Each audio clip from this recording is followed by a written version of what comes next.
Assalamualaikum warahmatullahi wabarakatuh. Perkenalkan, nama saya Ahmad Adi Farizi, absen 3. Di sini saya akan menjelaskan tentang bank, penggadaian, asuransi, dan dana pensiun. Pertama-tama saya akan menjelaskan bank adalah institusi keuangan yang menerima simpanan uang dari masyarakat dan memberikan pinjaman kepada individu, bisnis, dan pemerintah. Mereka juga menyediakan berbagai layanan keuangan seperti rekening giro, tabungan, pinjaman, dan kartu kredit. Tentu ada beberapa jenis bank yang umum kita temui. Antara lain adalah bank komersial. Bank komersial ini adalah bank umum yang menyediakan layanan keuangan kepada individu, bisnis, dan pemerintah. Mereka menawarkan rekening giro, tabungan, pinjaman, kartu kredit, dan layanan lainnya. Yang kedua, bank investasi. Bank ini fokus pada layanan keuangan seperti manajemen, aset, investasi, dan perbankan investasi. Mereka juga membantu klien dalam investasi saham, obligasi, dan instrumen keuangan lain. Yang ketiga, bank sentral. Bank sentral adalah otoritas moneter suatu negara yang bertanggung jawab atas kebijakan moneter, pengaturan sistem keuangan, dan pengawasan bank komersial. Mereka juga bertanggung jawab untuk mencetak uang, mengatur suku bunga, dan lainnya. Yang keempat, bank pembangunan. Bank ini fokus pada pembiayaan proyek-proyek pembangunan nasional atau regional. Mereka menyediakan pinjaman jangka panjang untuk infrastruktur, industri, dan sektor-sektor lain yang berkontribusi pada pertumbuhan ekonomi. Yang kelima, bank swasta. Bank ini memiliki dan dioperasikan oleh individu atau perusahaan swasta. Mereka juga menawarkan layanan keuangan seperti bank komersial, tetapi pemilihan mereka tidak terkait dengan pemerintah. Yang keenam, bank koperasi. Bank ini dimiliki dan dioperasikan kepada mereka yang berfokus pada memberikan layanan keuangan seperti anggota koperasi, seringkali dengan syarat-syarat yang lebih menguntungkan daripada bank komersial tradisional. Baik, berikut ada dana pensiun. Dana pensiun adalah dana yang disisihkan secara berkala oleh individu atau majikan selama masa kerja untuk digunakan sebagai sumber pendapatan pada masa pensiun.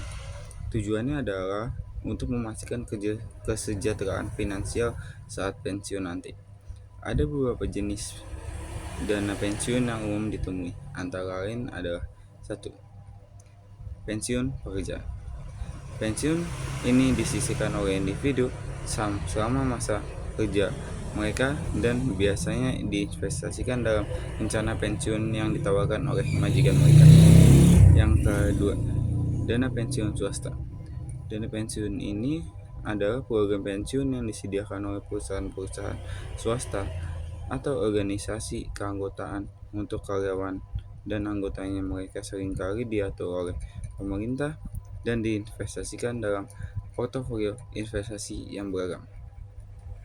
Yang ketiga, dana pensiun pabrik. Dana pensiun pabrik adalah dana pensiun yang disediakan oleh pemerintah seperti Social Security di Amerika. Dana ini didanai melalui iuran yang dipotong dari gaji mereka dan dari gaji pekerjaan yang digunakan untuk memberikan penghasilan pensiun kepada mereka setelah mencapai usia pensiun. Oke, yang ketiga adalah penggadaian. Penggadaian adalah lembaga keuangan yang memberikan pinjaman dengan jaminan barang berharga seperti emas, perhiasan, atau sertifikat tanah. Penggadaian juga bisa disebut suatu badan atau organisasi yang bergerak dalam bidang pelayanan jasa, meminjam uang, dan mengendalikan suatu barang sebagai pinjamannya. Nasabah yang ingin mendapatkan uang pinjaman harus mengendalikan barang sebagai jaminan. Ada beberapa penggadaian umum kita temui, antara lain ada penggadaian emas. Penggadaian yang menerima emas sebagai jaminan untuk memberikan pinjaman kepada nasabah. Nasabah dapat meminjam uang dengan memberikan emas sebagai pinjaman. Dan jika tidak dapat melunasi pinjaman, emas tersebut akan dijual.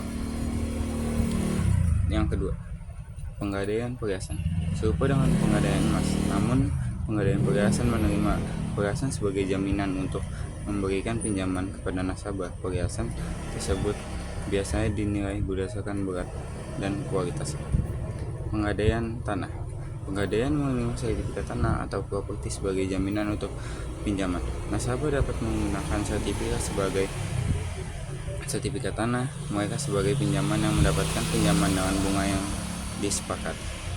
Yang keempat, penggadaian elektronik.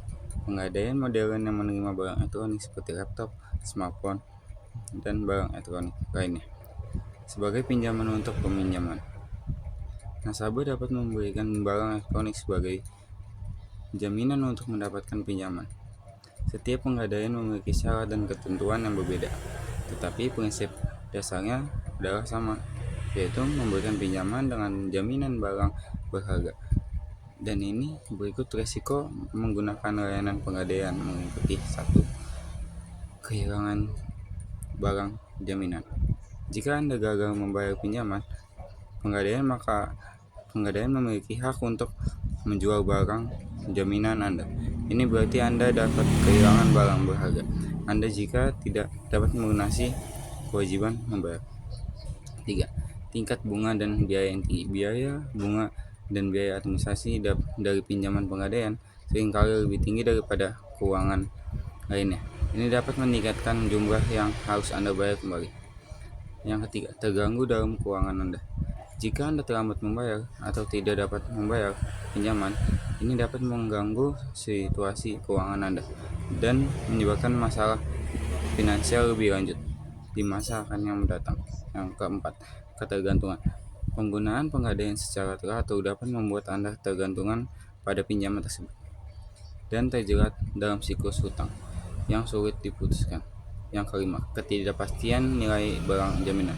Nilai barang jaminan seperti emas dan perhiasan dapat berfluktuasi seiring waktu. Jika nilai barang turun, Anda mungkin tidak dapat melunasi pinjaman Anda dengan menjual barang tersebut. Saat menggunakan layanan penggadaian, penting untuk mempertimbangkan risiko-risiko ini dan memastikan bahwa Anda dapat melunasi pinjaman tepat waktu untuk menghindari konsekuensi yang tidak diinginkan. Oke, sekarang ada yang keempat, asuransi. Asuransi adalah kesepakatan kontrak di mana individu atau entitas membayar prima kepada perusahaan asuransi sebagai pertukaran untuk perlindungan finansial atau ganti rugi atas risiko tertentu, seperti kecelakaan, penyakit, atau kerusakan properti. Asuransi bertujuan untuk melindungi terhadap kerugian finansial yang tak terduga. Berikut adalah beberapa jenis asuransi yang umum ditawarkan. 1. Asuransi kesehatan memberikan perlindungan finansial terhadap biaya perawatan medis dan pengobatan. Ini mencakup biaya rumah sakit, obat-obatan, perawatan kesehatan preventif, dan lainnya. Yang kedua, asuransi jiwa memberikan pembayaran kepada ahli waris atau penerima manfaat jika bertanggung jawab meninggal dunia. Tujuannya adalah untuk memberikan perlindungan finansial kepada keluarga dan orang-orang terkasih. Asuransi kendaraan bermotor melindungi pemilik kendaraan dari kerugian finansial akibat kecelakaan, pencurian, kerusakan pada kendaraan. Ini mencakup asuransi mobil, motor, dan kendaraannya. Yang keempat, asuransi properti. Asuransi properti memberikan perlindungan terhadap kerugian atau kerusakan properti seperti rumah, apartemen, atau bisnis akibat kebakaran, banjir, gempa, dan pencurian. Yang kelima, asuransi perjalanan. Asuransi perjalanan menawarkan perlindungan finansial terhadap risiko yang terkait dengan perjalanan seperti membatalkan perjalanan, keterlambatan penerbangan, kehilangan bagasi, atau kecelakaan selama perjalanan. Dan ada beberapa jenis risiko asuransi. Yang satu, risiko murni. Yang kedua, risiko spekulatif. Yang ketiga, risiko khusus. Yang keempat, risiko fundamental. Yang kelima, risiko individu. Yang keenam, risiko harta. Yang ketujuh, risiko ganggu gugat. Setiap jenis asuransi menawarkan perlindungan terhadap risiko tertentu. Sehingga penting untuk memilih polis asuransi yang sesuai dengan kebutuhan dan situasi Anda. Sekian dari saya. Wassalamualaikum warahmatullahi wabarakatuh.